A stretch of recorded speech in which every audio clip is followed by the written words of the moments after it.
विधानसभा चुनाव से करीब 2 महीने पहले शिवराज मंत्रिमंडल में शनिवार को 3 नए मंत्रियों को शामिल किया गया। तीनों को राज्यपाल मंगूभाई पटेल ने राजभवन में शपथ दिलाई। नए मंत्रियों में सबसे पहले महाकौशल से गौरीशंकर बिसेन, विंध्य से राजेंद्र शुक्ला और बुंदेलखंड से पूर्व मुख्यमंत्री उमा भारती के भतीजे राहुल लोधी ने शपथ ली। बिसेन और शुक्ला को कैबिनेट मंत्री जबकि लोधी को राज्य मंत्री बनाया गया।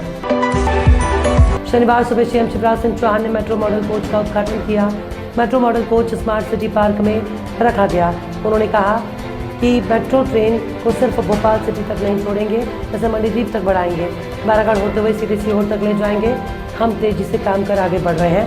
उन्होंने कहा कि भोपाल और इंदौर को मेट्रो सिटी बनाने का हमारा सपना था। बीच में 15 महीने का ब्रेक आ गया। कमलनाथ जी की सरकार थी, तब काम नहीं हुआ। केंद्रीय युवा और खेल मंत्री अनुराग ठाकुर आज भोपाल पहुंचे। Kushabhau Thackeray international convention centre में पीएम नरेंद्र मोदी के भाषणों पर लिखी गई किताब और प्रदर्शनी उद्घाटन के पहले उन्होंने मीडिया से चर्चा की। दिग्विजय सिंह के इसरो के वैज्ञानिकों को वेतन न मिलने के सवाल पर अनुराग ठाकुर ने कहा कि आप दिग्विजय सिंह की बातों पर विश्वास कर रहे हैं। आज कांग्रेस में ही उनकी बातों पर कोई विश्वास नहीं करता। तमिलनाडु के मदुरै रेलवे स्टेशन के पास ट्रेन के प्राइवेट कोच में आग लग गई। शनिवार तड़के हुए हादसे में यूपी के 9 तीर्थयात्रियों की मौत हो गई, जबकि 50 लोग झुलस गए। प्राइवेट कोच में यूपी के 63 तीर्थयात्री सफर कर रहे थे। हादसे के वक्त कोच यार्ड में खड़ा था। ये कोच 17 अगस्त को लखनऊ जंक्शन से रवाना हुआ। कोच को रविवार को चेन्नई से लखनऊ लौटना था। मदुरै कलेक्टर अहमद संगीता ने बताया कोच में सभी यूपी के तीर्थयात्री थे। मुख्यमंत्री योगी आदित्यनाथ ने मदुरै ट्रेन हादसे पर गहरा दुख व्यक्त किया। उन्होंने घटना पर रेल मंत्री से बात की। यूपी सरकार ने मृतकों के परिजनों को 2-2 लाख रुपए देने की घोषणा की है। मुख्यमंत्री योगी आदित्यनाथ ने मदुरै ट्रेन हादसे पर गहरा दुख व्यक्त किया। उन्होंने मृतकों के परिजनों के प्रति संवेदना व्यक्त की है।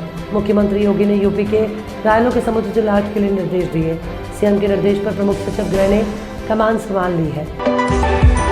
प्रधानमंत्री नरेंद्र मोदी शनिवार को बेंगलुरु में चंद्रयान 3 टीम के वैज्ञानिकों से मिलने इसरो के कमांड सेंटर पहुंचे। यहां वे वैज्ञानिकों से मिले। इसरो कमांड सेंटर पर इसरो चीफ एक सोमनाथ ने पीएम मोदी को गुलदस्ता देकर स्वागत किया। पीएम ने सोमनाथ को गले लगाया और पीठ थपथपाई। पीएम जब कमांड सेंटर पहुंचे तो वैज्ञानिकों ने 5 मिनट तक ताली बजाकर उनका स्वागत किया। Nationalist Congress party chief Sharad Pawar ने शनिवार को लगातार दूसरे दिन अपनी बात दोहराते हुए कहा कि एनसीपी में टूट नहीं हुई है।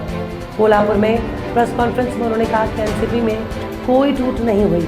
ये सही है। मैं राष्ट्रीय अध्यक्ष हूँ और जयंत पाटिल महाराष्ट्र के अध्यक्ष हैं। कुछ लोगों ने अलग राह पकड़ ली है।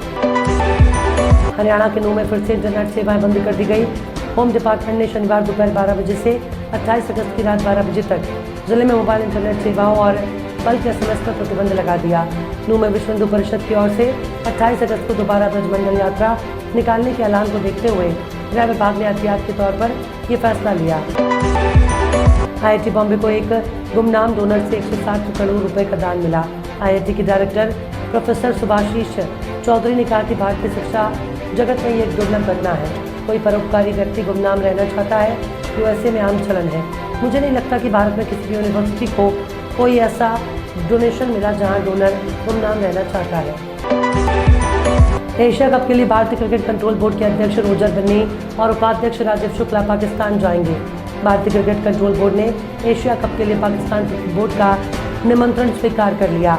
बन्नी और राजीव शुक्ला श्रीलंका के पेले केले में 2 सितंबर को भारत पाकिस्तान मैच में मौजूद रहेंगे।